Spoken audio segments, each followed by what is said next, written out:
Buenos días a todos, buenos días, gusto saludarlos, provecho, continúen con su desayuno. Tenemos que arrancar ya y mientras terminan de desayunar, quiero darle la bienvenida a quienes nos ven y escuchan a través de las redes sociales. Es una transmisión en vivo y por lo mismo tengo que explicar para quienes nos atienden a través de esta transmisión lo que es Vertebra. Precisamente la organización que les da la más cordial de las bienvenidas. Vertebra es un espacio de encuentro y un movimiento que impulsa la unidad de todos los mexicanos a través de la vertebración de la sociedad civil organizada. Los mexicanos tenemos hoy la necesidad de avanzar en una profunda reforma del Estado que sea consensada, ordenada, gradual y capaz de mirar a largo plazo en la que participamos o en la que participemos todos los mexicanos, para impulsar la transición por la vía pacífica y construir un país moderno capaz de alcanzar el bienestar social, respetuoso de la persona humana, de sus derechos y de sus deberes, en el que predomine la verdad y la justicia. La misión de Vertebra es sumar todos los esfuerzos, coordinar las organizaciones intermedias de la sociedad que, por supuesto, respetando la misión de cada una de ellas en lo que les es específico, coordine, organice, asesore, proponga, impulse las reformas pendientes, vertebrando el esfuerzo, hasta hoy muchas veces disperso, pero vertebrando ese esfuerzo de muchas personas y de muchas organizaciones de la sociedad civil, principalmente en el ámbito de lo social. El liderazgo que Vertebra intenta ejercer y quienes participamos en él debe ser un liderazgo siempre de servicio a la comunidad. Por eso insistimos en que Vertebra no es una ONG cubierta del gobierno o de algún partido político. De hecho, este no es por nada un evento político, como tampoco han sido los anteriores. Un organismo tampoco es Vertebra, un organismo religioso, secreto o internacional. No es un organismo de oposición al gobierno o a determinado partido o grupo político. No somos un partido político en ciernes. Vertebra está festejando precisamente sus 20 años. Vertebra no es un instrumento de apoyo a ningún candidato, tampoco es una cúpula de cúpulas, sí es una organización de organizaciones. No es un membrete y tampoco es un buen deseo. No es un instrumento de lucro político o económico. Vertebra tiene como lema todos en lo de todos y cada quien en lo suyo. Es un encuentro de unidad. Y a este encuentro les damos otra vez la más cordial bienvenida. En este evento, como en todos los anteriores, les recuerdo a los que han asistido y también les digo a los que no han tenido la oportunidad de acompañarnos, pues que las preguntas se hacen al final a través de un sistema, la pueden ir haciendo desde este momento, que se llama Menti. A reserva de que hay quienes no les gusta entrar al internet o no les saben muy bien, también hay unas papeletas en su mesa, pero pueden entrar desde este momento a www.menti.com. Aquí aparece www.menti.com y utilicen el código que aparece en la pantalla. Anótenlo de una vez, es el 349340. Ahí pueden ir haciendo las preguntas de este momento y es tan democrático el sistema de tal manera que la primera pregunta que se haga es la primera que va a aparecer aquí, ¿verdad? Y así van a ir apareciendo para no hacerlo tan discrecional de parte del conductor. Luego, ahí también va a venir una encuesta y ahí la pueden responder y la vamos a ver al final. Agradecemos mucho el patrocinio de Afirme, de Banca Firme, que ha estado apoyando algunos de nuestros eventos. En la mesa hoy nos acompañan, además de nuestro invitado especial, está Fernando Luna, que que es presidente de la ANEI, Asociación Nacional de Empresarios Independientes. Está también José Manuel García Font, que es el representante, el delegado de la Cámara Española de Comercio en Monterrey. Está nuestro recién electo presidente de Vertebra Joven, Daniel Jiménez Muguerza. También nos acompaña Norberto Zavala, que es el presidente de los mineros en la región. Está Waldo Fernández, que es el representante del gobierno de Nuevo León en la Ciudad de México. Y por supuesto están nuestros consejeros y amigos Francisco Treviño Cisneros, que es secretario, Ricardo Cartulla, que es consejero vocal, y Gabriela Zagaón, que es tesorera de esta organización. Corrían los primeros años, ya lo vamos a pedirle a nuestro invitado que pase, pero quiero decirles que, a manera de anécdota, corrían los primeros años del 2004, habíamos entregado la iniciativa de ley de participación ciudadana en el Congreso de Nuevo León el 31 de marzo del 2004. Eran también los primeros años del gobierno de Natividad González Parás. Y a mí, como presidente en ese entonces del Foro Libre y Democrático de México, me tocó ir en representación de ese grupo a presentar la iniciativa de ley de participación ciudadana. Total, que unos días después recibo una llamada. Era el que desde el principio de esa administración de Natividad González Parás era el jefe de la oficina de la gobernatura, que recién se había creado. Era precisamente Ildefonso Guajardo. Y me dice, oye, era un lunes, si mal no recuerdo, me dice, el jueves se presenta el Plan Estatal de Desarrollo. Ya ven que los gobiernos presentan al inicio de cada administración, tienen 6 meses para presentar su plan estatal de desarrollo, y se iba a presentar el plan ante la clase política y demás, y me dice, y se me estaba ocurriendo, le sugiero al gobernador, para que seas tú el que hable en ese foro como representante de la ciudadanía. Yo no sé quiénes tradicionalmente hablaban, ¿verdad? Pero pues estaba el presidente de la Cámara de la Industria y algún otro de la parte política. Entonces le ocurre invitarme como tal, como representante de la ciudadanía. Había presentado la iniciativa de ley de participación ciudadana, entonces pues como que estaba pintado para el momento, según Ildefonso Guajardo. Le digo, oye, pero pues, yo soy un poco claridoso para esas cosas, ¿no? Y ahorita tenemos muchas exigencias para el gobierno. Bueno, pues nomás con que no seas grosero, pues ya sé que vas a hacer tú, no te podemos cambiar. Pues efectivamente, en el evento estaba toda la clase política y pues dijimos lo que siempre decimos, ¿no? Y especialmente las exigencias a los gobernantes. Eso siempre ha sido el sello de la casa, ¿no? Y justamente me di cuenta que estaba un poco subido de tono porque el líder sindical que estaba enfrente en el auditorio nada más meneaba la cabeza y se reía, ¿verdad? Diciendo, no cambia. Y al final el remate fue que el gobernador como que se le olvidó despedirse de mí, ¿no? Pues lo menciono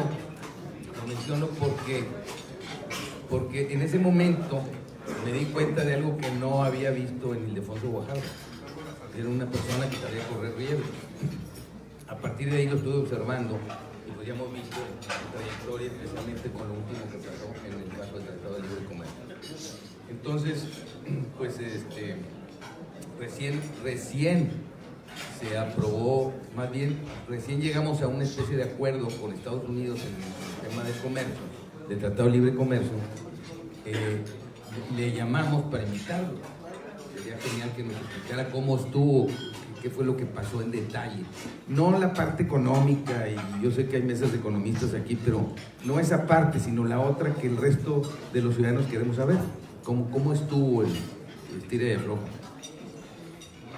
Y nada más que se atravesó un detalle, ¿verdad? Lo estaban mencionando en el chismorreo político, en la grilla, en los periódicos, como que venía al gobierno de Nuevo León a sustituir al gobernador actual. Y entonces eso, pues, obviamente, le espantó un poco o desanimó la idea de venir. Pero ahora ya lo convencimos, ya no siendo secretario de Estado, y todavía muy vigente, para que nos explique qué de la economía actual, qué esperamos de la economía y de nuestra relación con Estados Unidos y Canadá en la parte comercial, y las otras cosas que quieran preguntar, ¿verdad? Aquí todo se vale. Y entonces le damos la más cordial bienvenida a Ildefonso Guajardo, que es originario de Monterrey, en donde nació el 19 de abril de 1957. Sus estudios básicos los realizó en su natal Monterrey, así como la licenciatura en Economía, la que cursó en la Universidad Autónoma de Nuevo León. Realizó estudios de posgrado en la Universidad Estatal de Arizona y en la Universidad de Pensilvania.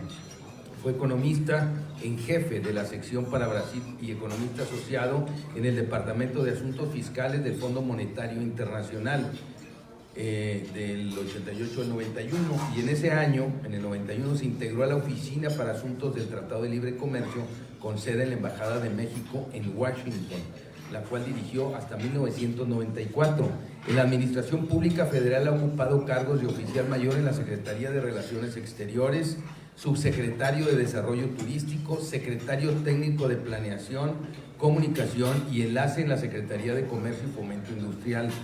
Fue electo diputado federal del 2000 al 2003. A nivel estatal fue jefe de la Oficina Ejecutiva del Gobernador del 2003 al 2006, año en que fue electo como diputado local por el primer distrito en el Congreso de Nuevo León y fue coordinador de su fracción parlamentaria.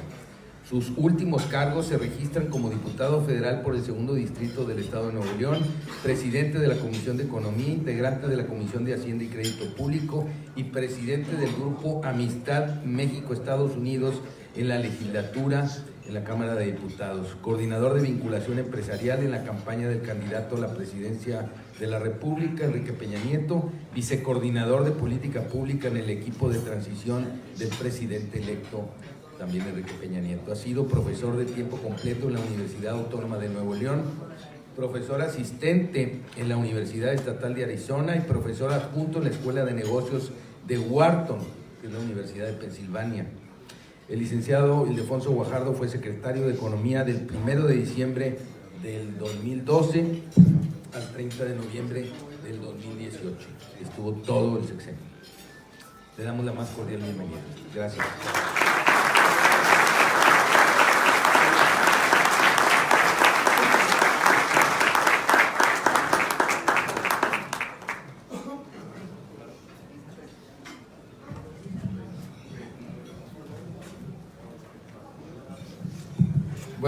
Buenos días tengan todos ustedes.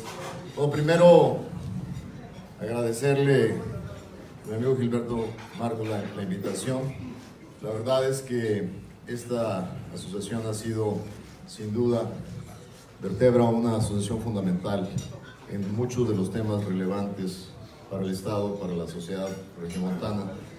Y solo dejar claridad en el comentario que hizo cuando me quería invitar anteriormente. O sea, no quería venir no porque le saque la gobernatura, sino porque no quería venir a que me confundieran de que yo andaba haciendo ningún tipo de complot para sustitución del gobierno. Solo esa aclaración. Pero el tema fundamental que queríamos realmente tomar la oportunidad de compartir con ustedes es tratar de tomar la experiencia que tuvimos en los dos últimos 2 años en la pasada administración como una oportunidad para hacer una reflexión de cómo está cambiando el entorno global y de cómo es imposible que las comunidades nos aislemos de los efectos de esos cambios. Hay que aprender algo, las lecciones que nos dejan los retos, y hay que dejar la historia de cómo estos retos se enfrentan, porque a partir de ahí podemos tener al menos los elementos necesarios para poder estar preparados para lo que viene. Y en este sentido, les diría que todos hemos estado simplemente en toma de decisiones desde la trinchera que estemos, con la racionalidad permanente de ver lo que hemos hecho hacia atrás, cuál es el esquema sobre el cual tomamos decisiones y proyectar hacia adelante justamente ese esquema de decisiones. Cuando hay disrupciones en nuestro contexto, en nuestro entorno, es cuando nos damos cuenta que el actuar en función de experiencias pasadas no necesariamente son las herramientas suficientes para enfrentar retos futuros. Y les pongo como ejemplo algo que no necesariamente es la especialidad de ustedes, que es la historia reciente de este país en materia de la apertura económica, de la apertura de mercados, de la incorporación del libre comercio dentro de nuestro eje central en la parte económica, y poder entonces entender cuál fue la disrupción que tuvimos que enfrentar a partir del cierre del 2016 y el 2017.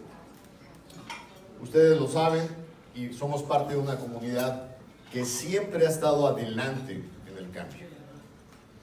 Cuando se da la primera vez la oportunidad de que este país acelere su incorporación global, esto, digamos, lo referimos al momento del inicio básicamente del al cierre del siglo XX, cuando en los 90s se toma la determinación de que la velocidad con la cual nos habíamos incorporado a la Organización Mundial del Comercio no era suficiente para traerle eficiencia y competencia a la economía mexicana, y tomamos una pequeña apertura de oportunidad que fue negociar el primer tratado de libre comercio de México significativo, que correspondía a la relación más importante con los socios de América del Norte. Y ahí el ejemplo de esta comunidad es fundamental. Al inicio de esa negociación tuvimos empresarios que sin duda veían con temor el cambio hacia adelante. ¿Y qué pasó veintitantos años después? Todos aquellos que estaban en sectores estratégicos de autopartes, nuestros amigos de NEMAC, nuestros amigos de la familia Zambrano, que está en la parte de transmisiones, Metalsa, todos ellos no estaban seguros qué traía esa apertura, pero todos ellos tomaron la decisión, porque claramente el mundo se venía transformando. Cuando analizamos las cifras de participación en el comercio internacional, las economías intermedias en los 70s tenían una parte muy pequeña dentro del comercio global. La participación de economías pequeñas en la manufactura, las 6 emergentes más importantes, entre las que están China, México, Corea, no tenían ni siquiera el 2% de participación en el mundo manufacturero. Llegamos al cierre del siglo XX, al esquema de apertura que trae efectos muy importantes, y hoy en día las economías emergentes han tomado de las economías desarrolladas básicamente esa capacidad de formar parte de las cadenas globales de valor. ¿Pero qué implicó? Implicó una toma de riesgos y una visión anticipada. Implicó que los empresarios de Nuevo León le apostaron a que podían competir con los mejores del mundo. ¿Qué nos dice la historia más de 25 años después? Que hoy hay más de 8 empresas regiomontanas, por ejemplo, en autopartes, que son líderes a nivel mundial, con plantas en más de 6 continentes en el mundo, más de 9 países alrededor del mundo, y somos sin duda ejemplo de eficiencia y competitividad. No solo en Nuevo León, también en el centro del país, hay familias que se dedicaron a hacer frenos y que hoy la tecnología de frenos desarrollada es una de las mejores del mundo. Es sin duda un ejemplo de esa visión que en México llegó justo en el tiempo que tenía que llegar para transformar la realidad de la geografía económica. A partir de esa apertura, seguimos una brecha de incorporación para generación de valor, la cual sin duda reduce su paso y claramente nos dice que en el contexto estratégico habíamos logrado este tratado hacia el norte que nos daba la plataforma fundamental. Habíamos hecho un acuerdo con Europa al inicio del siglo XXI, en el año 2000, un acuerdo que a nosotros nos toca 18 años después revisarlo porque su nivel de ambición estaba corto. Hacia Asia, solo habíamos hecho un acuerdo con Japón en el 2005 cuando realmente el continente asiático era el más dinámico de crecimiento, sin duda, en los últimos 25 años, y era necesario fortalecer nuestros vínculos con Asia, y en América Latina no habíamos terminado de definir el eje de integración, y finalmente se hizo. Retomamos a partir de el 2012 la modernización con Europa, la integración de Alianza Pacífico con Chile, Perú y Colombia, la modernización del acuerdo con Europa, y prácticamente al cuarto año de gobierno habíamos dado una reingeniería a todas las pertenencias comerciales de México. Esa es la planeación bajo una corriente esperada de desarrollo que veníamos experimentando. Pero como siempre, y ustedes que están, muchos de ustedes en la empresa privada, cuando creemos que tenemos todo bajo control, las cosas cambian, la disrupción se hace presente y el entorno se transforma. Y esa disrupción, su primer signo, fue la elección de noviembre del 2016. No sé dónde estaban ustedes, yo estaba en mi sala de juntas en el piso 27 en la calle de Reforma, con 6 televisores viendo todos los networks en la elección, y yo me levanté confiado que Hillary Clinton iba a ganar la elección, y me fui dando cuenta que eso no iba a ser el caso. Al cierre, ya para las 6 de la tarde era claro, con los votos que se perfilaban en Florida, que no era el caso. Y este fue un evento que fuimos tomando poco a poco. Y una de las cosas que era clarísimo es que no muchos agentes económicos estaban preparados para ver la posibilidad de ese escenario. Y lo más interesante es que en esa elección podemos equivocarnos. Y la primera equivocación que podemos creer es que nuestros problemas empezaron simplemente por una elección aleatoria y casuística. Y si esa es la conclusión, vamos a estar equivocados. La elección de noviembre en Estados Unidos no es más que una señal de disrupción en donde el móvil y el objeto fue la elección del presidente Trump, pero está reflejando un descontento social de una parte del electorado norteamericano.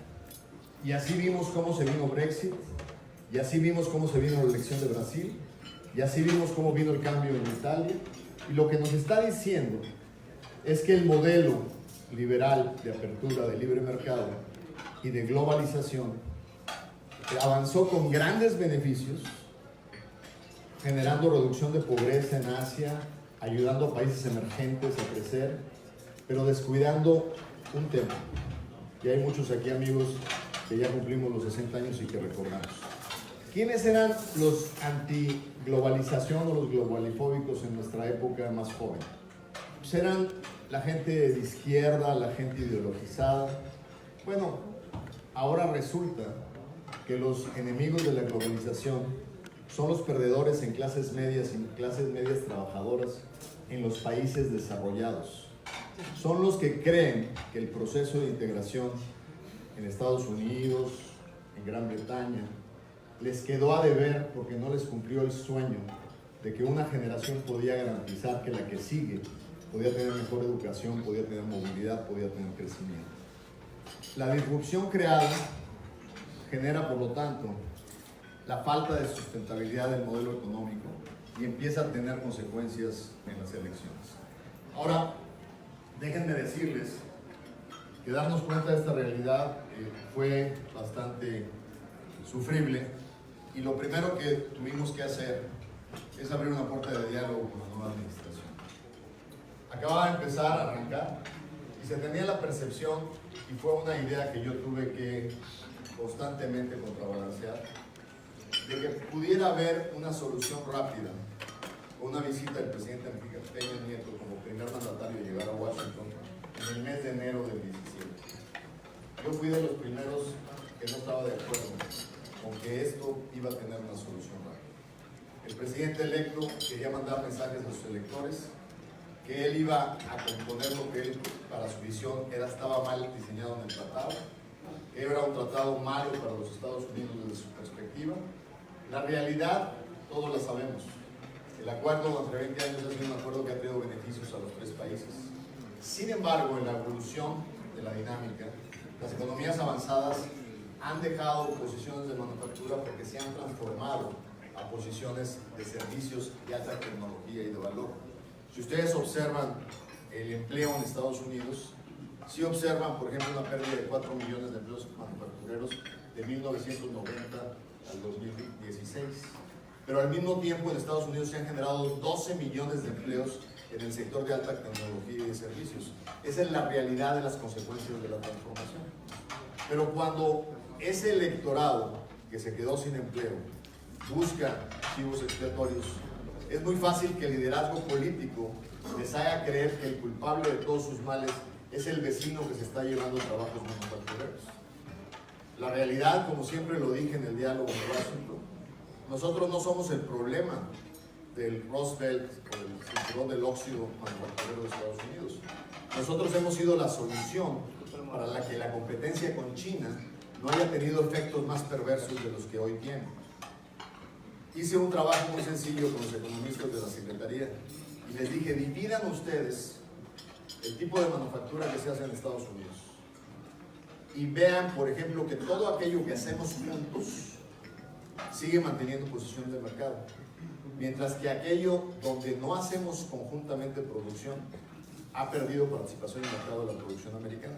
Y el mejor ejemplo fue la inversión, por ejemplo, que De Acero hizo en 2 estados comprando fábricas de tornillos, tuercas y artículos para construcción. Gracias a eso, los productores americanos conservaron 1,000 empleos por la inversión de Acero, que combina acero mexicano con producción de tornillos, tuercas y clavos. Y gracias a eso pueden competir lado a lado en Lowe's contra las importaciones chinas en Estados Unidos. Si ustedes observan aquellas cosas donde no hacemos cosas juntos, prácticamente ha desaparecido la capacidad manufacturera en Estados Unidos. Pero esa lógica no necesariamente es entendible cuando el objetivo claramente y la visión de una nueva administración es darle resultados a un grupo electoral que los llevó a ganar una elección. Y lo que enfrentábamos era una visión totalmente distinta a la visión tradicional del comercio internacional. En abril del 17 estaba yo en un vuelo de Londres a Hannover. Habíamos logrado ser el país invitado para la feria de Alemania, la feria industrial. Por primera vez un país latinoamericano iba a recibir esa distinción. Y estaba a bordo del avión carreteando en Heathrow cuando me llega una llamada en abril del 17 y me dicen, háblale a tu homólogo Wilbur Ross, porque en este momento hay una carta en el escritorio de Donald Trump para firmar el anuncio de salida de Estados Unidos del Tratado de Libre Comercio. Eso fue a menos de 4 meses de haber empezado la administración. Esa tarde hubo una división en el gabinete de Donald Trump sobre los que consideraban que la manera más rápida de satisfacer a los electores era hacer lo que hicieron con TPP el primer día del mandato, que es salirse del TPP. Querían una parte del gabinete, sobre todo los radicales, que Trump firmara la cláusula de salida. Ahí afortunadamente teníamos gentes muy fuertes que pensaban distinto. Y nos movilizamos con Gary Cohen, que era el Chief Economist de la Casa Blanca, nos movilizamos con Wilbur Ross, que era el Secretario de Comercio, nos movilizamos con el Secretario de Agricultura, Perdue, y logramos al final del día que los actores mismos, los aliados dentro de Estados Unidos, ejercieran suficiente presión, dadas sus alianzas republicanas, para diferir esa amenaza. Y a partir de ese momento, la estrategia era clarísima. Habíamos descuidado durante 20 años que nuestros aliados en Estados Unidos, que claramente debieron de haber estado trabajando permanentemente en darle sustentabilidad y viabilidad al acuerdo, lo habían dejado durmiendo el sueño de los justos y se había debilitado desde el punto de vista de sustentabilidad política. ¿Por qué? Porque a veces en la política, conforme la sociedad evoluciona y la dinámica de la opinión pública cambia, los políticos responden mucho más a reacciones inmediatas del pulso de opinión que a lo que son decisiones de Estado de largo plazo. Y fue lo que pasó en Estados Unidos. Y les recordaré 2 incidentes. Esta no era la primera vez que un presidente decía que iba a renegociar el NAFTA con México. Lo había dicho Clinton como candidato y por eso después de haber negociado con Bush, se tuvo que sentar el gobierno mexicano a negociar dos capítulos paralelos, el capítulo ambiental y el capítulo laboral. Y después llegó Clinton a la presidencia y gracias a su operabilidad política pudo lograr la aprobación en el Congreso. Lo había dicho Obama, pero Obama entendió que era abrir la caja de Pandora y que era más fácil negociar el TPP, el Tratado del Pacífico, incluir ahí a México y Canadá, y de manera indirecta lo que hicimos en esa negociación fue modernizar el NAFTA, dado que en el TPP estábamos los tres países.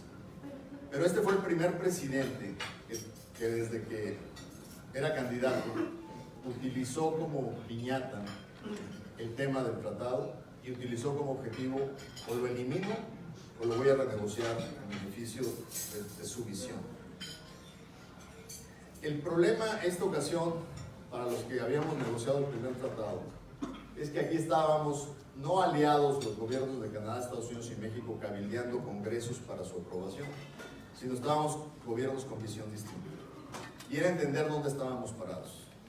El arranque era un arranque difícil, querían eliminar todos los mecanismos de solución de controversias.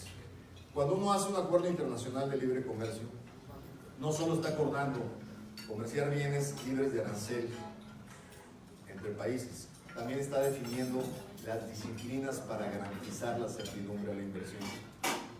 Y uno de los grandes retos es que esta nueva administración claramente tuvo una posición contrastante contra la construcción de la arquitectura de que Estados Unidos hizo de las instituciones del comercio internacional.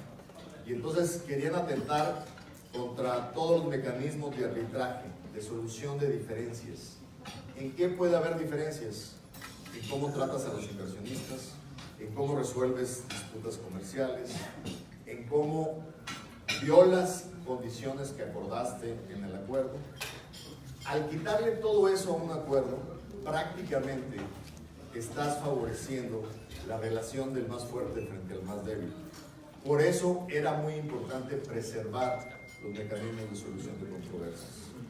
Querían, por ejemplo, con una obsesión absoluta, porque en su mente México y Canadá no eran más que centros de transshipment o de triangulación de productos chinos.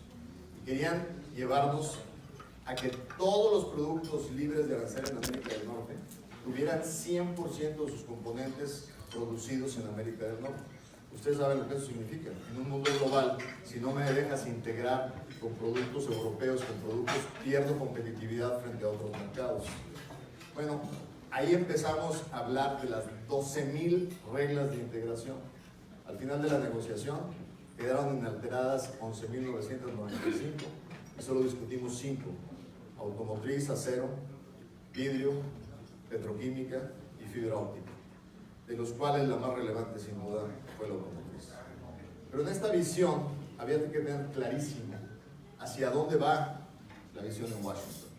Y la visión en Washington parte de una frustración donde dicen: ¿cómo es posible que aquí veamos en la calle de cada 10, 6, 7 carros extranjeros, Toyotas, Nissans, BMWs, Mercedes, Audis, y cuando uno va a Corea, la verdad es que les puedo dar $100 a aquel que encuentra un auto americano en cada, te diría 40 coches? Veían dispar la manera como los mercados estaban haciendo apertura para productos americanos. Eso nos dio una visión clarísima y había que tomar una toma de decisiones muy específica. Traen claramente una rivalidad que no se había presentado tan clara con China y están en una posición distinta. Por lo tanto, este acuerdo también se definía sobre el futuro de la relación en América del Norte y cómo posicionarla frente al resto del mundo.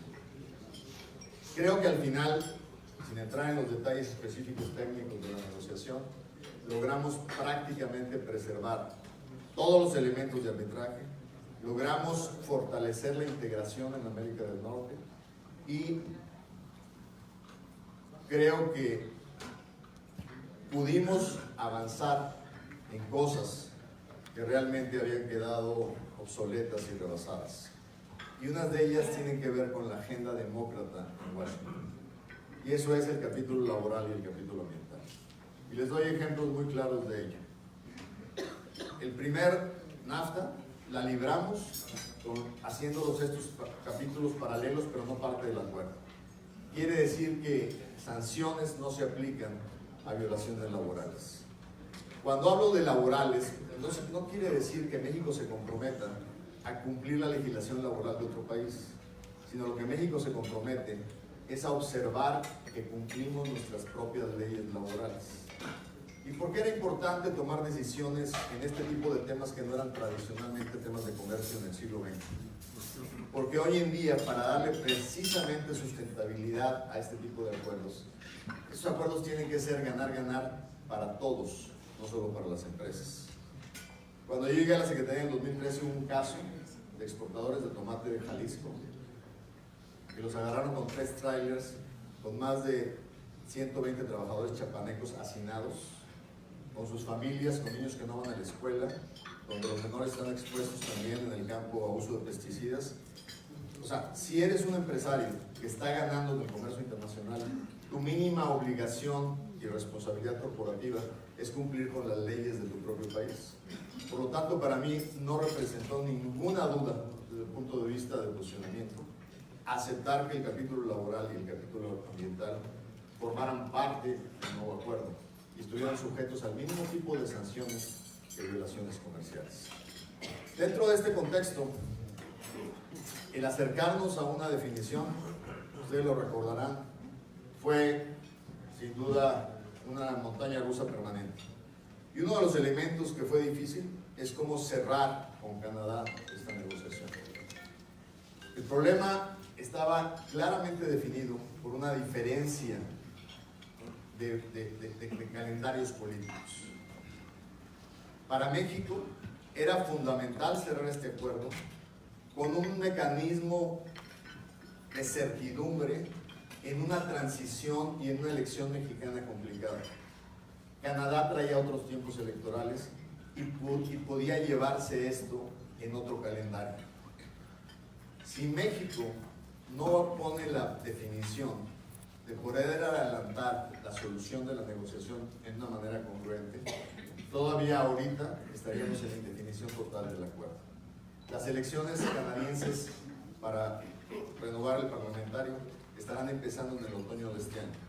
Y para nosotros nos quedaba claro que era fundamental comprometer al equipo de transición de Andrés Manuel López Obrador en el cierre de la negociación.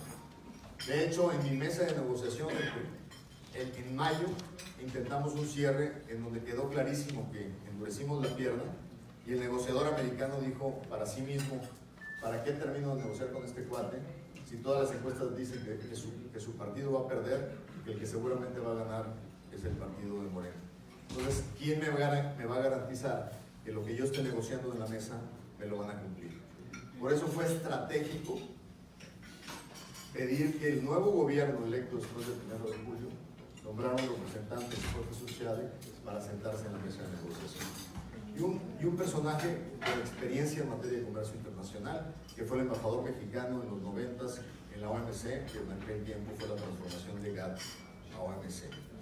Eso sin duda nos trajo nuevos retos, pero nos permitió corresponsabilizar al gobierno en transición sobre un instrumento del Estado mexicano, que era el llegar a un acuerdo. En ese sentido, creo que fue fundamental ese trabajo y eso también nos deja una lección. Fuimos capaces, un gobierno saliente y un gobierno entrante, de sentarnos a la mesa de negociación, corresponsabilizarnos del proceso y enfrentar un tema difícil, que era la diferencia de visión en el sector energético que el presidente de México había profesado en 18 años de carrera política, cuando nosotros ya habíamos cerrado la negociación energética. Sin duda fue una semana o 10 días de gran incertidumbre y sin duda nos mandó una lección. Me queda claro que en la solución final fuimos juntos al cierre, transformamos algunos elementos del capítulo de cooperación energética, pero en esencia el acuerdo reconoce las obligaciones de México en el sector a nivel internacional. La lección es, se alinearon claramente los incentivos de compromiso, se mandó un mensaje al mundo que dio estabilidad y se establecieron los compromisos. ¿Por qué? Porque era claro que era necesario que con la mayoría de Morena en las cámaras, el gobierno de transición tenía que estar en la mesa totalmente. Al fin del día, creo que cerramos un acuerdo con el cual, sin duda, en el momento del debate para su ratificación legislativa, vamos a escuchar una gran dispersión de opiniones en Morena por la naturaleza misma de los acuerdos comerciales, pero en el fondo habrá una determinación del Ejecutivo sobre dónde conducir su solución. Eso nos dice algunos elementos importantes, sobre todo en un momento donde hay incertidumbre en la toma de decisiones. En los elementos fundamentales hay un diálogo interno que les permite tomar decisiones para evitar escenarios catastróficos. Y este es uno de los mejores ejemplos que yo puedo poner de que no necesariamente todo es negro. Tenemos que apostarle a los liderazgos de los organismos empresariales, a los liderazgos de la sociedad civil, a los diálogos permanentes con los partidos representados en las cámaras, para poderla garantizar que mantengamos esa ruta, sobre todo en los temas cruciales. Sin duda, en este grupo habrá muchas críticas sobre cierre de programas gubernamentales o la aplicación de otros, pero nadie va a dudar que los mercados financieros no dijeron absolutamente ningún elemento crítico sobre el equilibrio fiscal que presentó el último paquete presupuestario. O sea, los mercados no tomaron costos sobre un presupuesto que respetó los límites de gasto y de financiamiento.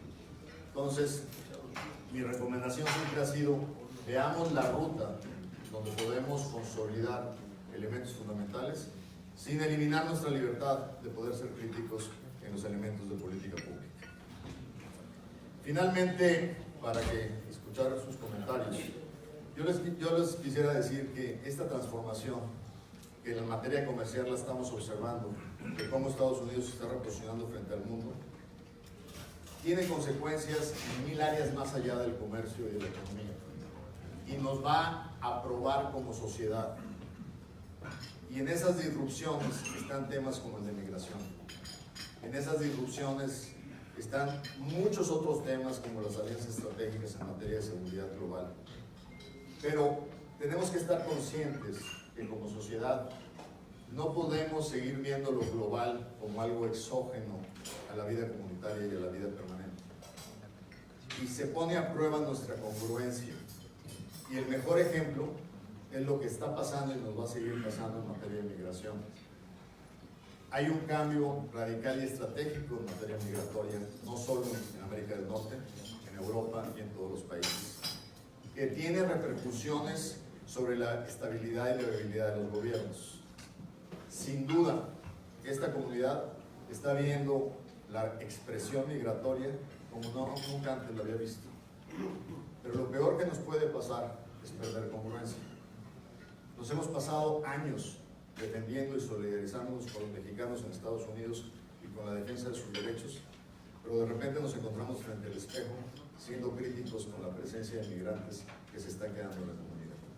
Nuestra respuesta debe ser una respuesta que lo mejor es entender el problema, generar soluciones, darle causalidad y no simplemente darle la espalda, porque si no vamos a perder lo esencial, que es la congruencia en política, en decisiones y en acción como ciudadanos. Yo aquí dejaría estas reflexiones y me encantaría escucharlos. Gracias.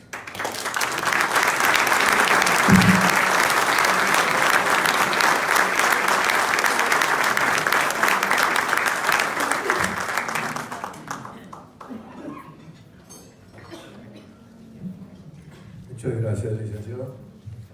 Qué bueno que tuvimos oportunidad de escuchar esto de primera mano. Creo que la gente que está aquí presente ha mostrado un interés muy especial en conocer los detalles de algunas cosas que aparecían solamente en la prensa por ahí y a veces mal interpretados. Hay muchas preguntas, yo supongo, en las mesas. Les voy a pedir, si son tan amables, de tomar nota otra vez del medio de comunicación que tenemos en sus teléfonos celulares, aunque también hay preguntas que vienen por allí en el papel. Les recuerdo, la comunicación se hace a través de www.menti.com y el código otra vez 349340. Ya hay aquí algunas preguntas y pasamos a tratar de resolverlas. Según lo que está en el proyector,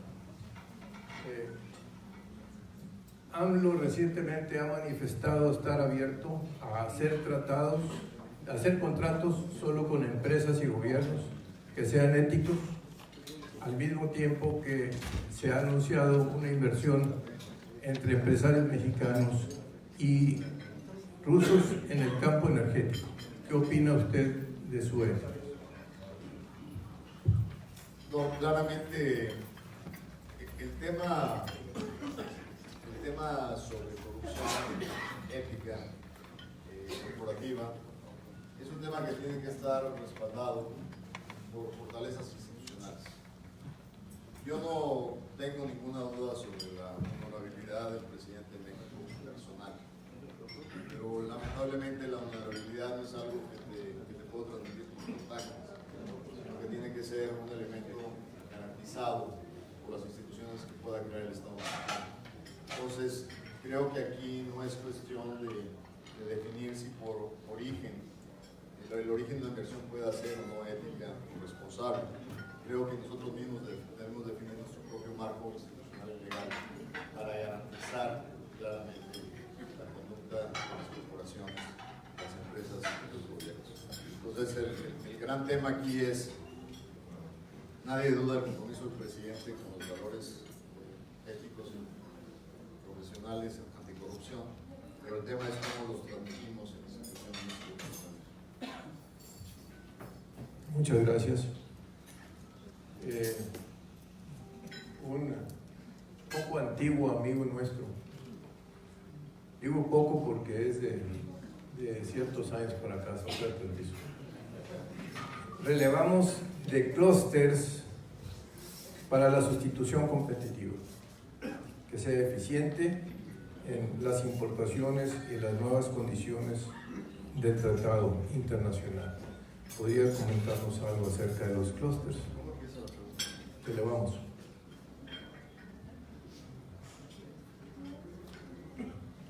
Básicamente, lo que nosotros estuvimos haciendo dentro de este contexto es que en los esquemas de sectores industriales, uno de los elementos que más ha funcionado para la integración ha sido el sistema de clústeres.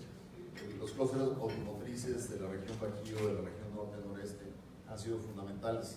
¿Qué implicaciones tiene esto? Y esto es un modelo que se extiende para la operabilidad de las ciudades y la operabilidad del entorno comunitario.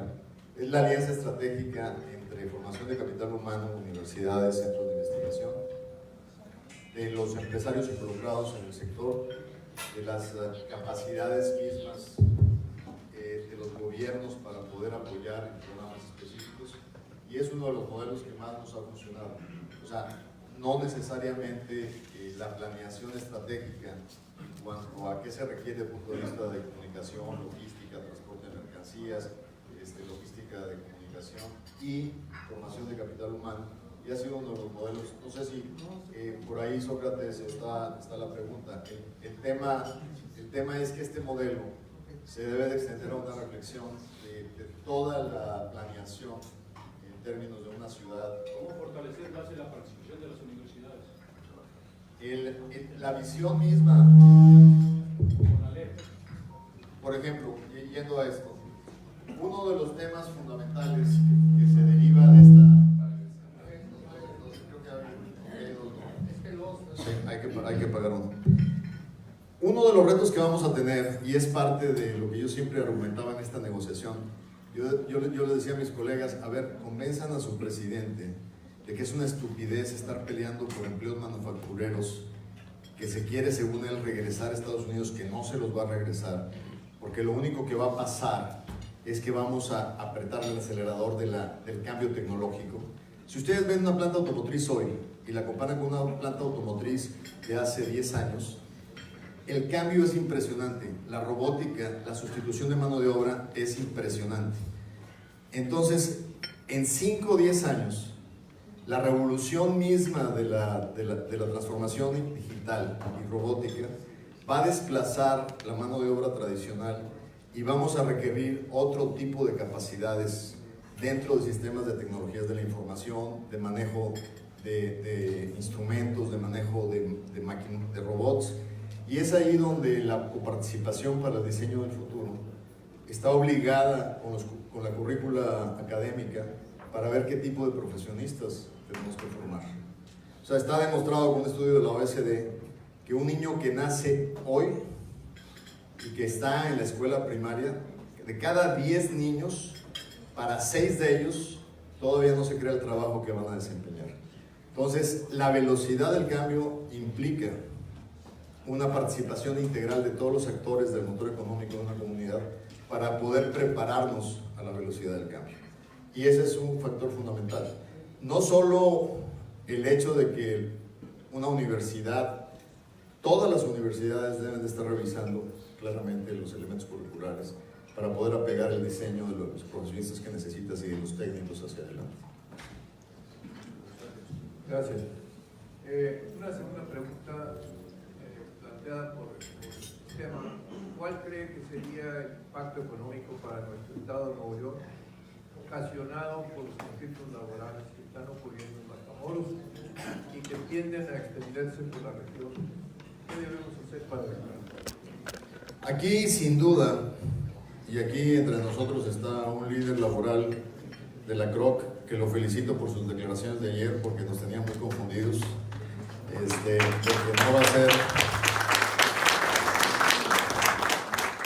que no va a ser el movimiento mismo de la defensa de la democracia sindical no necesariamente implica la disrupción de la paz laboral. Aquí yo simplemente me diría, los estados juegan un papel fundamental en el clima laboral y la responsabilidad de los gobernadores es absoluta para poder determinar cuál es el clima laboral que vamos a tener. Y en ese sentido, eso también tiene implicaciones importantes y les participo. Una de las cosas que cambió con este nuevo acuerdo con Estados Unidos, quiero dejarlo permanentemente claro, nosotros veníamos desde el TPP dialogando con el gobierno demócrata de Obama sobre una crítica que ellos nos hacían permanentemente en materia laboral. Decían, es que aunque tú te comprometas a cumplir tus propias leyes laborales, hay deficiencias en tu marco laboral que tienes que corregir. Yo como negociador les dije, yo no voy a mezclar mi acuerdo con el tema laboral. Ustedes abran una ruta paralela para esa definición. Sin embargo, en esta negociación, dado que estaba sentado a la mesa un representante del gobierno de transición, que sin duda trae una línea más liberal en materia laboral, hubo, digamos, un entendimiento de que sí había 2 o 3 elementos del marco laboral que tenía que ser reformado. Sin embargo, estos elementos no pueden ser ni serán la base para inestabilidad laboral, y les diré por qué. ¿Qué es lo que se pretende corregir con estas transformaciones? 1. Plena democracia sindical y transparencia. ¿Qué quiere decir esto? Había casos en nuestro país que ya son inaceptables en el siglo XXI. Llega un inversionista a poner una planta de autopartes, se sienta con un líder sindical independiente o de alguna organización, hace la negociación del contrato colectivo y los trabajadores nunca se enteran de qué contiene el contrato colectivo. Pues eso no es parte de una democracia del siglo XXI. O sea, el trabajador tiene derecho a saber cuáles son las condiciones contractuales. Entonces, uno de los elementos que se introduce es la transparencia de contratos colectivos. Eso es práctica común en cualquier país que se digna de ser un país transparente, demócrata y abierto. ¿Qué otros elementos se garantizan? Se garantiza claramente que vamos a transitar hacia la justicia laboral. El tripartidismo ha sido parte intrínseca de este país por más de casi 100 años. Pero sabemos que la calidad de los tribunales varía por la calidad de gobernanza de los estados. No sé qué experiencias han tenido ustedes, pero yo he tenido experiencias horribles en algunos estados del sur en soluciones laborales. Entonces, transitar hacia la justicia laboral es transparentar los derechos y fortalecer los derechos laborales. Eso, más que decir que por sí mismo genera inestabilidad, al revés, genera certidumbre y debería dar estabilidad laboral.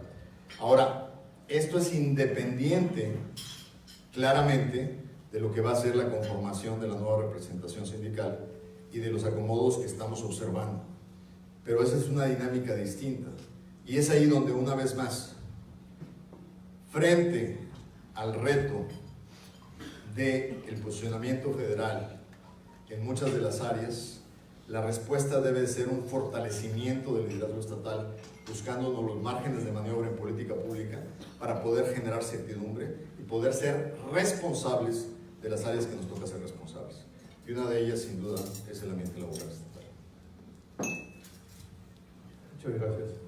Hay otra pregunta por aquí, Fernando Buendía. Dice, la comisión de cambios incluida en el nuevo tratado, ¿qué alcance tiene? ¿Qué tanto restringe las manos de la nueva administración? Estamos hablando de cambio Banco de México, o sea, tipo de cambio.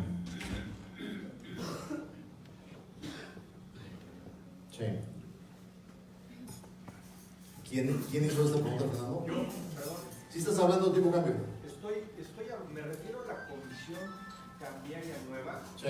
¿Y hasta dónde puede restringir El manejo manejo. de la política cambiaria? Es decir, Te doy el antecedente, te entendí perfectamente.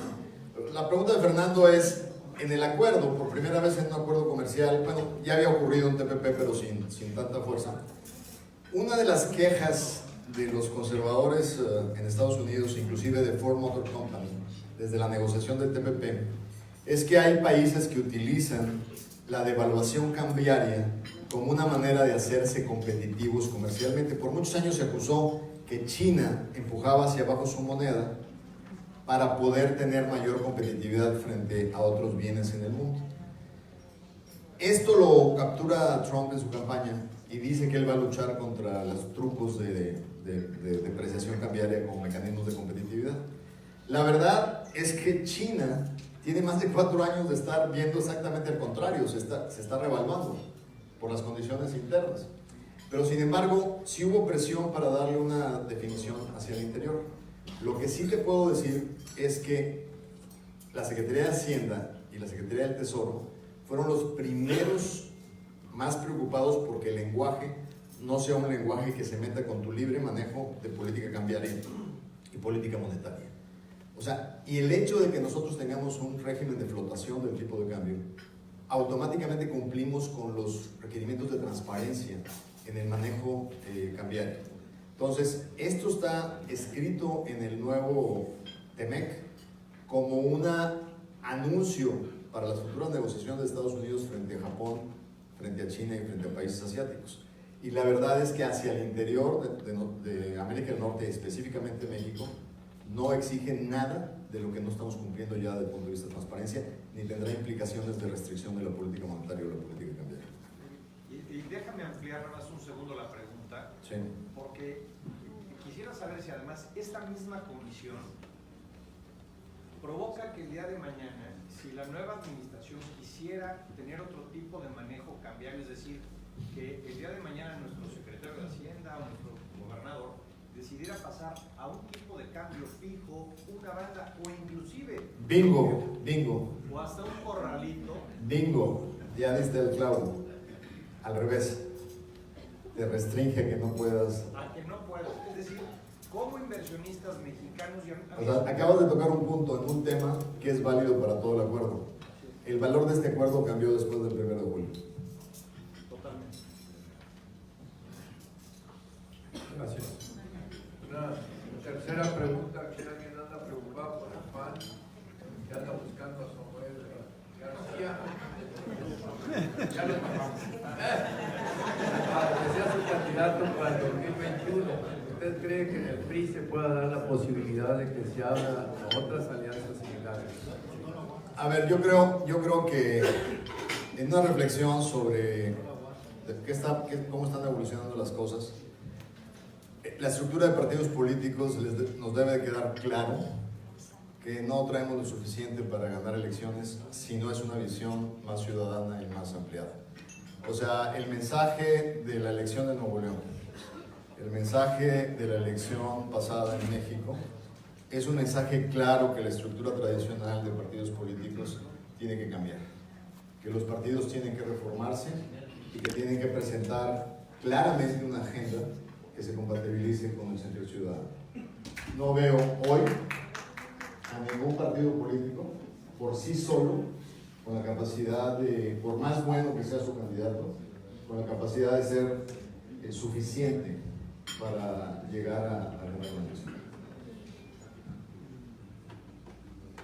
Gracias. ¿Por qué no se ha continuado con el arancel espejo en el acero? ¿Algún acerero en la audiencia? Esa la puso Ancira de AMSA a través del internet. Puede ser. Les explico para los que no siguen el comercio, los temas de comercio comercial. En algún momento, desde que arrancó la presidencia, el presidente Trump amenazaba con poner aranceles que no me hagan enojar a los mexicanos porque les pongo 20% de aranceles a los autos. Que no sé qué. Entonces, estaba amenazando constantemente con subir barreras de entrada a Estados Unidos. El problema es que nuestros vecinos son un país de instituciones y aunque llegue un presidente con una visión radicalmente distinta, tiene ciertas limitaciones para hacer que su voluntad prevalezca, porque hay reglas del juego. Le tomó más de un año a mi colega Wilbur Ross, que por cierto lo vi ayer en Washington, poder llegar al aparatito que le iba a servir al presidente Trump para entonces cumplir sus amenazas. Y ese lo encontró en una legislación que habíamos intentado usar, pero que nunca usaron, en 1960, bajo el argumento de seguridad nacional. Fue una legislación en aquellas épocas conservadoras que a alguien se le ocurrió, que decías, sin pedirle permiso a nadie y sin tener que ir al Congreso, tú puedes decidir poner arancel al resto de las naciones porque lo consideras una amenaza a tu seguridad nacional. Entonces se sacaron de la chistorra aranceles del 25% contra cero del resto del mundo y aranceles del 10% contra aluminios. Pero al principio nos exentaron a Canadá, a México, a la Unión Europea, a Corea, a Brasil y Argentina, creo éramos 6 países. Conforme yo endurecí la pierna en la negociación y se reventó la negociación en mayo, la primera amenaza que recibí es: te voy a quitar la exención, y de hecho a todos los países que nos habían exentado. Entonces, frente a eso, yo tenía que reaccionar. Y ese es el valor de los mecanismos de arbitraje de los acuerdos, que preservamos en este acuerdo y que lo tiene NAFTA primero. Le dije, pues órale, nada más que aguántate, porque yo voy a responder con aranceles. El acuerdo vigente me da el derecho a poder poner aranceles de la misma equivalencia en valor contra la agresión que tuve de parte de ellos, sin pedirle permiso a nadie. Es parte de los mecanismos del acuerdo. A la hora que tomé la decisión con mi equipo, mis aranceles no fueron contra cero. ¿Por qué le voy a poner aranceles a un acero que uso para hacer automóviles, lavadoras y refrigeradores, que después uso para exportar? Perdería competitividad. Ahora, obviamente los acereros mexicanos querían que le pusieran aranceles al acero, pero en lugar de ponérselos al acero, se lo puse a las manzanas rojas de Seattle, a los vinos de California, a los quesos, a la carne de cerdo. ¿Y a quienes les piqué el orgullo? A los republicanos que están en toda la parte del cinturón agrícola. Los primeros que agarraron el teléfono para quejarse en la Casa Blanca fueron todos los representantes y congresistas que fueron afectados por $3,000 millones de aranceles en productos agroalimentarios. Obviamente, a mis amigos acereros pues no les gustó que yo no contestara en la misma moneda, pero sería darme un balazo en el pie si contesto en la misma moneda y tengo más presión política habiendo actuado como actual. Ahora, ¿qué es lo que va a pasar con la 232 en acero? Canadá ya dijo, yo no voy a ratificar nada hasta que no se desaparezca y excluyan a Canadá del proceso. Nosotros, antes de irnos, recordarán que mi chamba duró hasta casi las 10 de la noche del 30 de noviembre cuando fuimos a Buenos Aires a firmar. estaba yo negociando una solución donde yo quitaba mis aranceles y ellos quitaban los de ellos. Pero la oferta nunca llegó a ser la necesaria para convencer a la Cámara de la Industria del Acero. Entonces seguimos con las hostilidades arriba. Y es lógico que si vamos a ir a ratificación, lo primero que van a pedir los congresistas pues es que, ¿cómo vamos imagínense, llegan ustedes a firmar el acta de matrimonio cuando vienen de una bronca antes de casarse, ¿no? Entonces, pues, cuando no tiene sentido. Y la realidad es que andan activamente en Washington buscando una solución. ¿Qué proponen? Proponen que aceptemos niveles de cuota vigentes de la máxima exportación mexicana a Estados Unidos y ahí establecer la cuota. Pero lo que no nos conviene es que no hay una fórmula de crecimiento del mercado, y entonces limita al acero mexicano. En general, el nuevo acuerdo fortalece el uso del acero regional. Y sí, estamos creando una zona de acero de la más cara del mundo, pero finalmente la vamos a usar con el mercado más grande del mundo, que es con el norteamericano.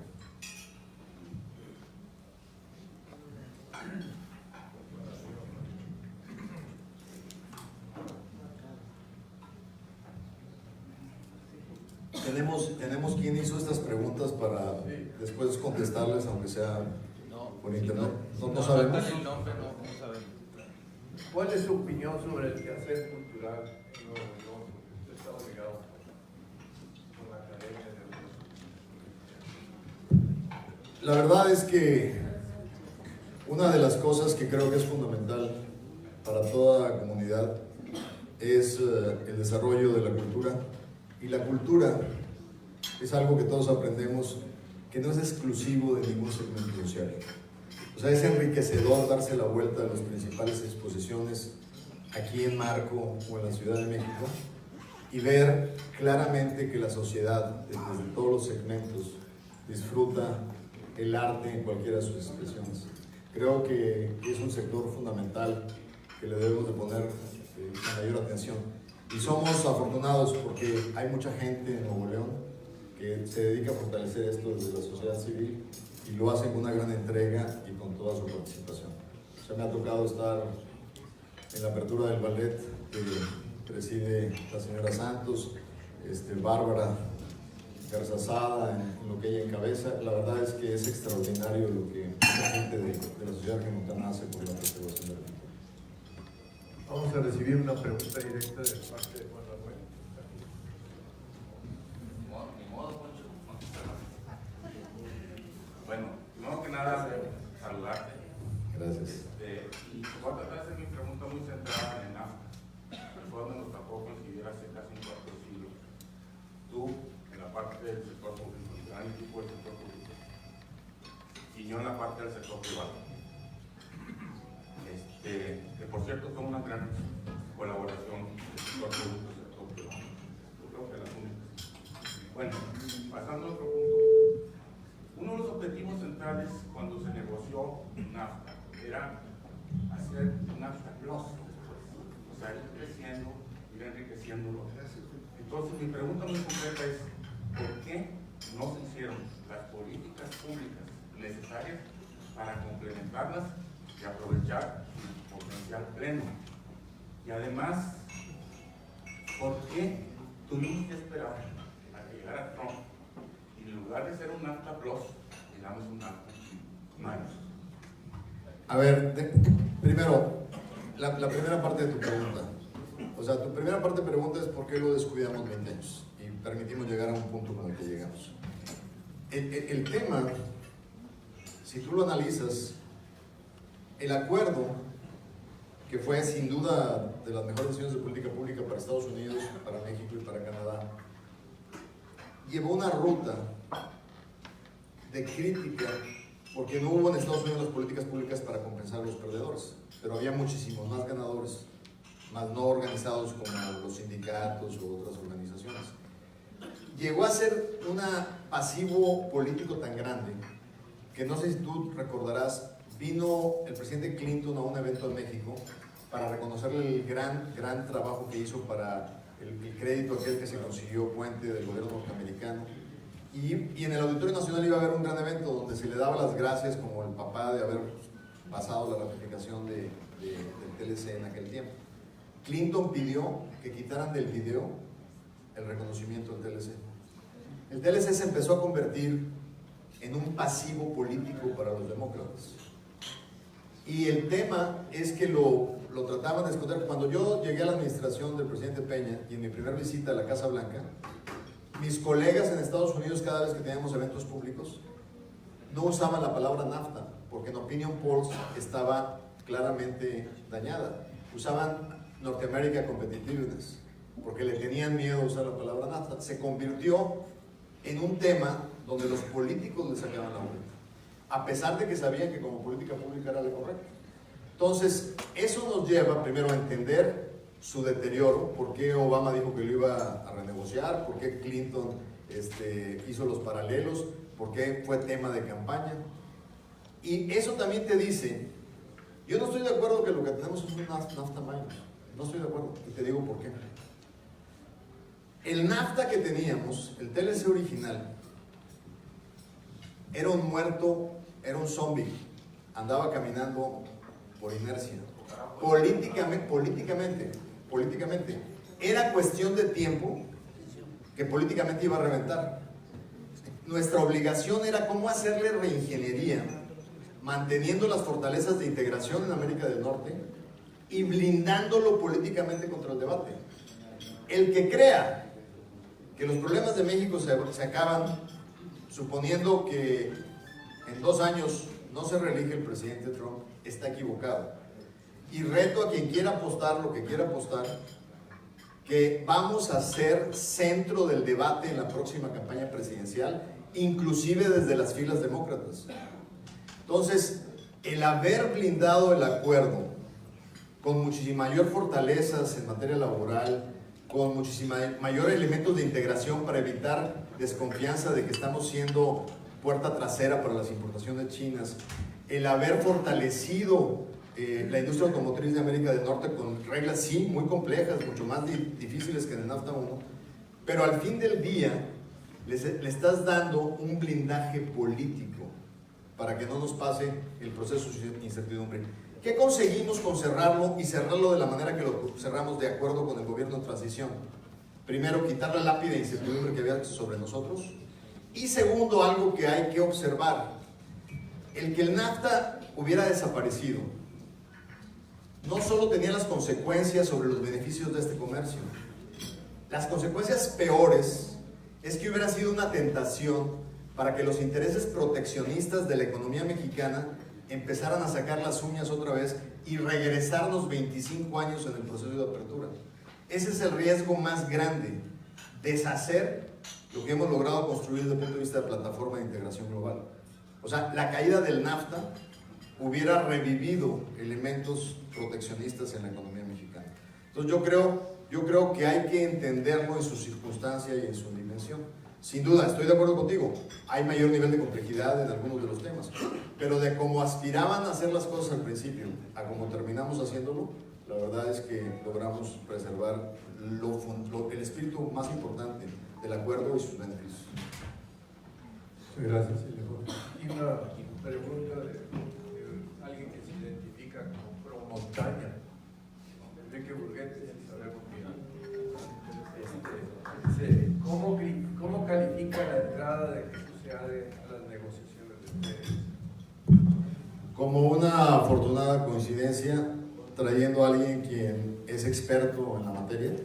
Ojalá el nuevo gobierno logre acercarse gente con conocimiento como Jesús Seade al tema que él sabe. Fue una gente que fue muy propositiva, se sumó al esfuerzo, se sentó en la mesa desde el día 1, sabiendo que eso lo corresponsabilizaba, enfrentó los debates internos que cualquier grupo político tan diverso tiene y los enfrentó con muchísima entereza y haciendo los planteamientos necesarios para que el resultado final sea sumar al gobierno de transición en esta decisión. Entonces yo creo que Jesús, ahora que es subsecretario de América del Norte, sin duda tuvo una gran aportación y ahora está haciendo un gran trabajo porque ahora a él le toca vender el camello, como dicen. Gracias. No quería yo hacerla, pero ahí está entre las preguntas. Usted tiene un excelente currículum, eso no se discute. Para ser gobernador de Nuevo León, ¿Usted participaría como candidato si su partido lo apoyara? Si no, lo buscaría independientemente. No, a ver, muy sencillo.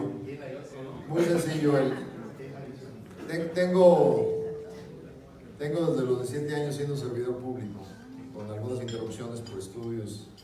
Y la verdad es que varios amigos míos que aquí están, que han dedicado toda una vida al servicio público, como el senador Margain, señora esposa, Sócrates, muchos de aquí han dedicado su vida al servicio público. Amigo Olivares. Uno tiene sin duda el deseo y la aspiración de seguir sirviendo. Y eso claramente está, y haré todo lo posible por seguir vigente. No es fácil cuando se está en un escenario totalmente ciudadano, siendo un miembro de un partido político, pero de que la buscaremos, y las circunstancias nos estarán diciendo cuál será la estrategia para buscarla. Gracias.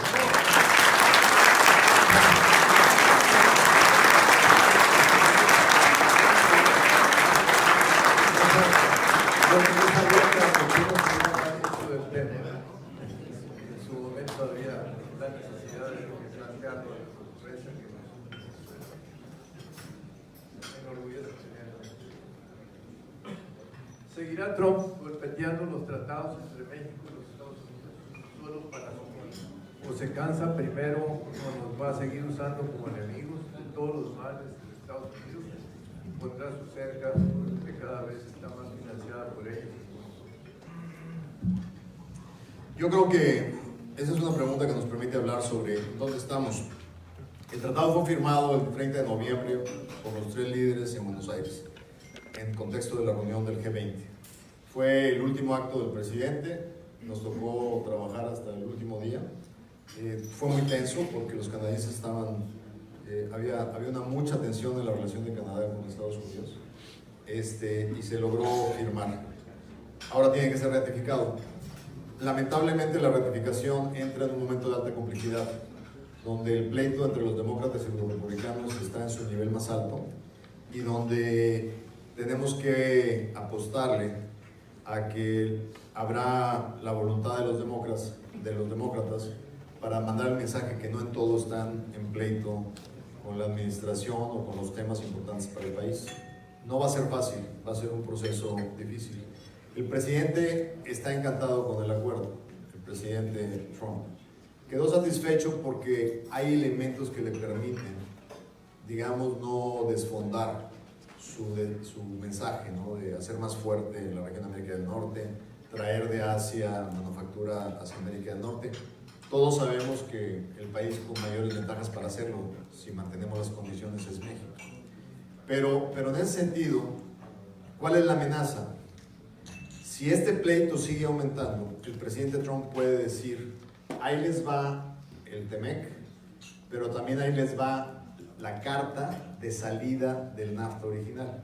Entonces, si ustedes en 6 meses no me aprueban el nuevo acuerdo, se quedan sin Juan y sin las gallinas. El problema ahí es que va a empezar una lucha de quién se queda con el cuchillo ensangrentado. Hay gente que, interpretando lo que pasó con el cierre del gobierno, donde el presidente Trump se quedó con parte de la responsabilidad pública, infieren de que hacer lo mismo en el NAFTA pudiera llevar el costo mayor hacia el ala republicana. Pero esos son ya análisis que podemos anticipar, pero que no podemos estar seguros de su conclusión. ¿Qué quiere decir? Que vamos a estar en un primer semestre con un altísimo nivel de incertidumbre sobre el procedimiento legislativo. En México, diríamos que la mayoría establecida buscaría, y en los primeros debates hemos escuchado apoyo de Morena al proceso, de algunos miembros del partido, sin duda habrá apoyo de otros partidos, pero si de repente tenemos más anuncios como los que escuchamos la semana pasada, de romper el acuerdo de suspensión en tomate, de que no se soluciona la 232, de que se inician otros casos de investigación de prácticas desleales de comercio, y todas esas son agresiones contra exportaciones mexicanas, se nos puede enrarecer el ambiente incluso en el Senado mexicano. Entonces, esto es como producto perecedero. Entre más tiempo esté allá afuera oreándose, se nos puede echar a perder si no lo transitamos lo suficientemente rápido. Usted ha estado en los niveles más altos de la planeación económica de México. ¿Tiene usted alguna idea, una pregunta por ahí, de cuál es el futuro económico de nuestro país en las condiciones actuales, mundiales, americanas y locales de nuestro país? Lo más difícil es predecir cuando todo se mueve al mismo tiempo, o sea, no es fácil hacer la predicción. Lo que sí es importante hacer es hacer una reflexión de los elementos que tenemos que fortalecer para tratar de influir positivamente en el futuro, ¿no? Y una de las cosas que a mí me queda clarísimo y que estoy muy preocupado por lo que veo en las redes es que este antagonismo, esta permanente distorsión entre quienes defienden al gobierno y quienes lo critican, que nos puede llevar a un escenario de una sociedad totalmente polarizada, no es el camino correcto. No es el camino correcto porque las soluciones en materia de quién nos gobierna hoy o quién nos gobernará en el futuro se procesarán de acuerdo a los resultados. Lo que es muy difícil solucionar son los efectos de una sociedad dividida, de dos tipos de mexicanos. Ese fue, lamentablemente, cuando dicen, no, es que México, que el riesgo de Venezuela, yo no veo en principio ningún riesgo en términos de que el presidente tiene realmente una convicción democrática y de lo que él quiere es pasar a la historia como un buen presidente en México. Pues yo no veo el fenómeno en términos del mantenimiento del poder. Lo que sí veo, y sí pasó en Venezuela, fue esta polarización de la sociedad. O sea, lo más riesgoso que tenemos frente a nosotros es la polarización. Y debemos de entender las visiones con las cuales se están reflejando estas ideas. El presidente de México es el único político con vida hoy en día que ha recorrido la mayor parte de las municipalidades del país, que ha visto el rostro de la pobreza, el rostro de la marginación y el rostro de la violencia. No le podemos quitar ese mérito. Lo que sí es también cierto es que esa visión está influyendo en su agenda. Y podemos tener diferencias de opinión en qué tipo de políticas públicas pueden lograr los mismos objetivos. Dediquémonos a influir en ese diseño de políticas públicas. Yo les puedo dar ejemplos. Uno de mis más grandes orgullos es que mientras fui secretario de Economía vi crecer e instalarse 10 nuevas plantas automotrices en México. Cuando fui a los centros de entrenamiento de BMW, de Audi, de las nuevas empresas que no habían llegado a marcas de alto nivel a México, vi a 1,500 chavos entrenándose en sus centros de adiestramiento, parte con subsidios del gobierno, apoyando a las empresas para la capacitación. Sí, cada chavo nos podía estar costando 2,000 pesos mensuales, pero ese chavo fue a entrenarse a Alemania. Ese chavo regresó de Alemania y construyó un nuevo perfil de vida a partir de una comunidad pequeña en Guanajuato, donde fue el CONALEP. Mi pregunta es, ¿debemos de invertir en los chavos para la formación de capital humano? ¿O debemos dejar simplemente libre el albedrío, los subsidios, simplemente para mitigar las diferencias? Y ese es el debate en política pública. Lo que sí tenemos que estar conscientes es que hasta ahora el presidente ha sido responsable en los balances fiscales, por más diferencias que podemos tener con la definición de política pública. Pero tenemos que entrar responsablemente en esos debates. Y debemos de rehuir entrar al juego de la polarización. O sea, este país sí tiene un problema de inequidad. Este país sí tiene un problema de marginación. Este país sí tiene un problema de pobreza. Y debemos de reconocer la falla de los gobiernos de los últimos 30 años para poder corregir esas brechas. Por eso la sociedad toma las decisiones que toma. Pero lo que tenemos que hacer ahora es comprometernos para tratar de influir en cómo avanzar en esa dirección. Entonces, ni dudar del valor o de la convicción de quién es hoy presidente de México, de su compromiso con los pobres, pero tratar de ayudar a ver de qué manera es la mejor manera de lograr sus objetivos. Y yo creo que es fundamental estar parado en eso. La polarización sería la peor receta en este escenario. Muchas gracias, Ildefonso. Creo que ya estamos llegando a una hora de terminar y solamente quiero expresarle a nombre del licenciado Jesús Villarreal, que está presente, un servidor, de toda la audiencia, felicitarle por su trabajo eficiente en el TEMEC, Tratado México-Canadá. Por último, nada más, darnos una señal de esperanza. Nuevo León tendrá un nuevo despegue de economía. Estamos preocupados por el crecimiento de nuestro Estado. Muchas gracias por todo.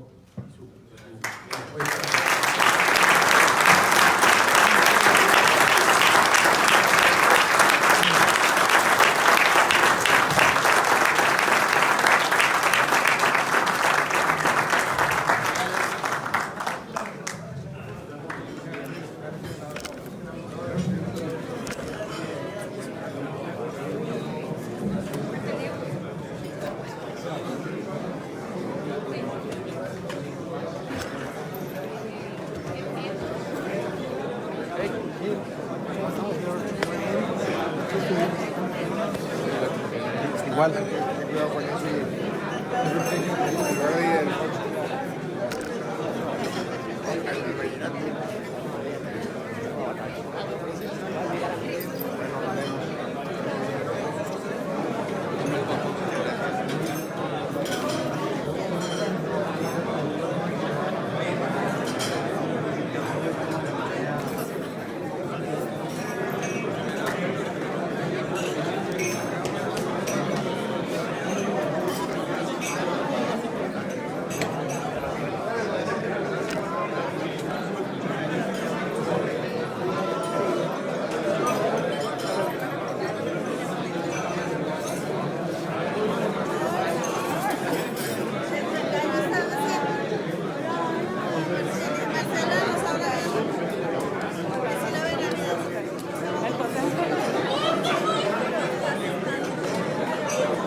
Alberto fue como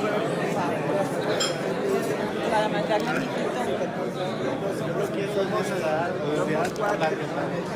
desde antes no.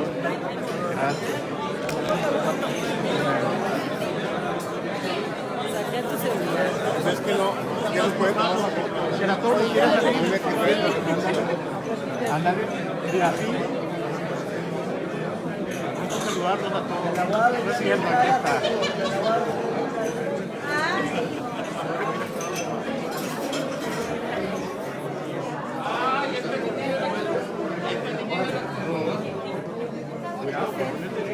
Bueno, se emociona.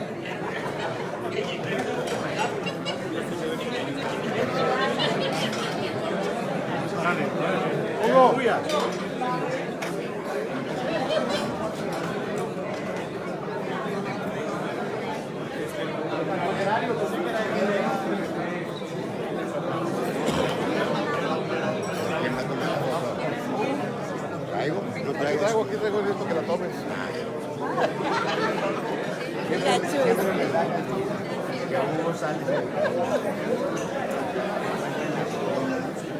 No. Tienes que estar aquí.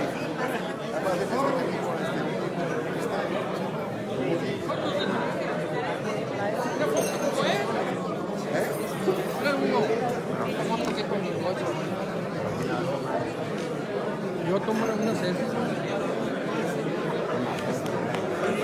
Con ningún amigo me lo tomo. Yo aquí te hago el paro.